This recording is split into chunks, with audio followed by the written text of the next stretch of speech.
আসসালামু আলাইকুম বন্ধুরা, সবাই কেমন আছেন? আপনারা এমন অনেকেই আছেন যারা মোবাইল মোবাইল পাশে রেখে অনেক কাজ করে থাকেন।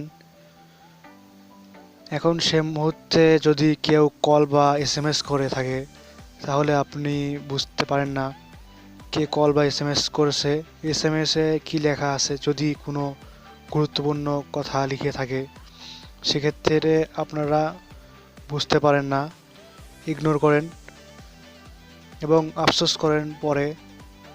এখন আর চিন্তা করতে হবে না।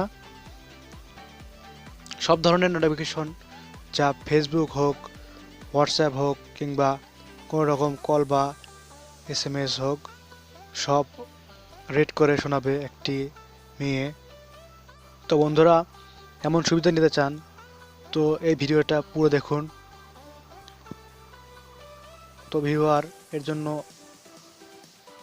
ছোট্ট একটি অ্যাপস ডাউনলোড করতে হবে।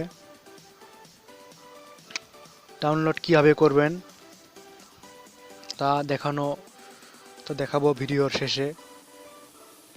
এখন চলুন ভিডিওর সেটিংয়ে যাই, অ্যাপসটির ভেতরে যাই। প্রবেশ করার পরে নোটিফিকেশন সেটিংটা অন করে দিবেন, অ্যালাউ চাইলে অ্যালাউ দিবেন, তারপর ব্যাক দিবে আসবেন, তারপরে আবারও আসবে অ্যালাউ দিবেন, আবারও অ্যালাউ দিবেন, ব্যাস। এবার এখানকার কাজ শেষ। এখন আপনার কাজ হচ্ছে সেটিং।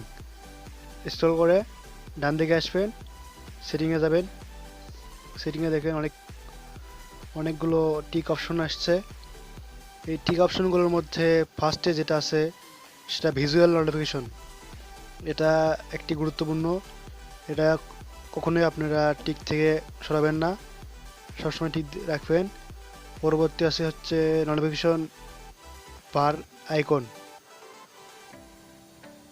এটা আপনি যদি সরান তাহলে আপনার উপরে একটা নোটিফিকেশন আছে, দেখুন, ওটা সরালে চলে যাবে, আর দিলে ওটা আসবে।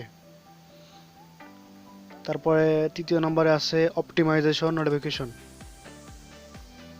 এটা শুধুমাত্র স্ক্রিন বন্ধ থাকলে অথবা স্ক্রিন লক থাকলে শুধুমাত্র এটা বলবে ঠিক অবস্থায়, আর টিক বাতিল করে দিলে এটা তা বলবে না সবসময়। মানে টিক বাতিল করে দিলে সবসময় বলবে।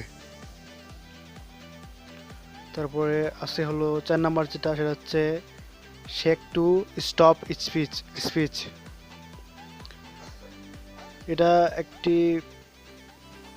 এটা আপনার যদি ছাকান, যদি আপনার নোটিফিকেশন যখন হয়, যখন কথা বলার সময় আপনি ফোনটা ছাকালে নোটিফিকেশন বন্ধ হয়ে যাবে।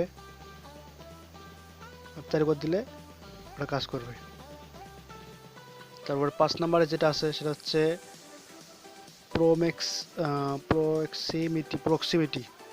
Proximity mood. এটা একটি গুরুত্বপূর্ণ। এই নোটিফিকেশন আপনি আপনার ফোন যখন ব্যাগে রাখবেন কিংবা পকেটে রাখবেন, তখন এটা বাজবে, তখন বাজবে। এটা শুধু আপনি যদি অন করে দেন, আর না হলে সবসময় বাজবে। তারপর লাস্টে যেটা আছে সেটা হচ্ছে রেড মেসেজ লিমিটেড। এটা সবগুলো সবসময় ফুল নোটিফিকেশন পড়তে চাইলে রেড ফুল কন্ট্যাক্ট করে দিবেন, ব্যাস। এখানে আপনার কাজ শেষ। এখন চলুন দেখাই কীভাবে ডাউনলোড করবেন। ডাউনলোড করার জন্য আপনাকে প্রথমে যেতে হবে প্লে স্টোরে গিয়ে এখানে লিখবেন টেলকিং নোটিফিকেশন গার্ল। তো লিখলেই প্রথমেই এসে যাবে। এটা রিইনস্টল করবেন এবং চালাবেন।